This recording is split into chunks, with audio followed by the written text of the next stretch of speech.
And now, it's time for another Dice Tower review with Tom Vasel.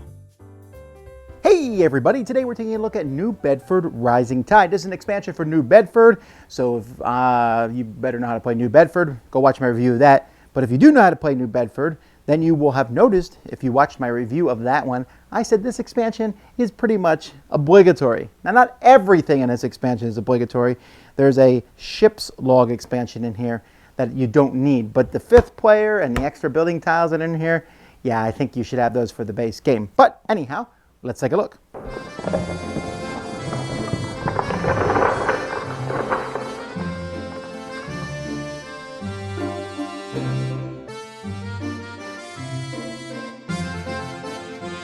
Okay, so here is the board if you're playing with 5 players. And first of all, this board is amazing. I really just like how it's I don't know. I just get a kick out of the fact that it's a 5-player board. And so you have the buildings for the different sides. It also has an extra building on it, the wheelhouse. Instead of turn order passing each round, whoever goes here is going to get turn order. In fact, multiple people can take it, but whoever goes here first gets an extra 3 coins. Usually you won't spend one of your things there to go first next turn unless you're also getting the 3 coins, but it might happen. Now, whether you're playing with the 5-player expansion or not, there's a whole pile of buildings that are included in this set. So if you're playing with 5 players, you would add some of the normal ones and then one of the victory point ones, so that there's a certain number of buildings per player. And if you're playing on the less, you just mix up the buildings and take different ones. So there's all sorts of new buildings. Here, there's another one where you can get money at the end of a round. Here you can move a ship out farther based on how much food you spend. Here you get money depending on how many whales are left over on the side of the board if no one's taken them. Let's see, some interesting, the empty lot is a very negative building. You can buy this one to stick it on top of someone else's building to shut it down. Here you can build a building and then use it immediately, the mayor's house. I really like that one. Here you get 1 food for every 2 rounds and 2 money. Here, depending on how many ships come in this round, is how much money you get. I like the storehouse a lot, +3, +3, or +3. Here you can move a ship and then build a building or sell. +1, then there's points, +1 for every 2 whales. This one's just +1. It's very cheap, but you can only build it if you have no money, the shanty. So there's a lot of new buildings in the game, and so there's going to be a lot of different variety. There's also more pieces that are included in the game if you are using a 5th player. And then this doesn't have to be played with. This is a optional expansion, although I really like it. This expansion is, instead of taking a whale, when whales are pulled from the bag, you can take the top card of either of these decks, which is going to be out. These cards will either go into play when you select the card. So as soon as you take this one, you can build an action building at its normal cost. Or here, every other ship must pay a food or move 1 space closer to port. And this one you can play once during the movement phase. So some of them you have to use right away. Here, when you take it, move one of your ships to the location of your other ship.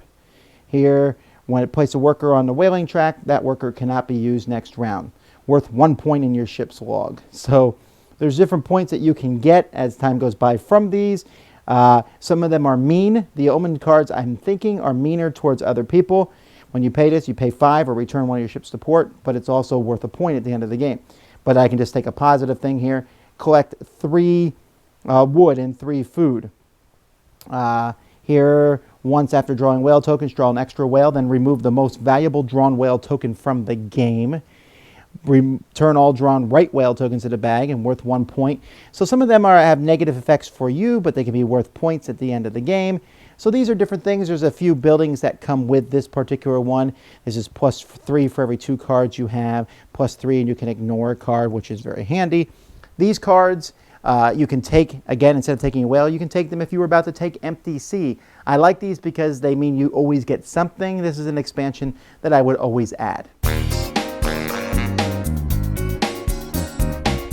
Now here's the deal. I use everything from this expansion. Like I said, 5th player and the extra buildings are a must. Now, I mean, you don't need a 5th player if you only want to play with 4, but the 5th player is not that difficult.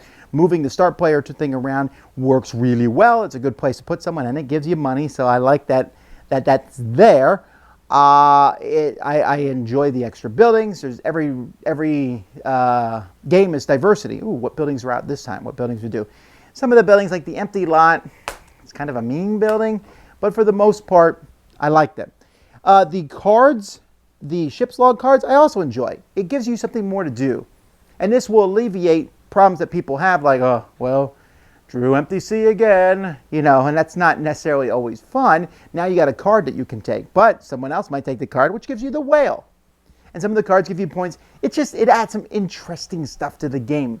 And really, when you put all this in with New Bedford, it becomes a full, robust worker placement game, and a very good one.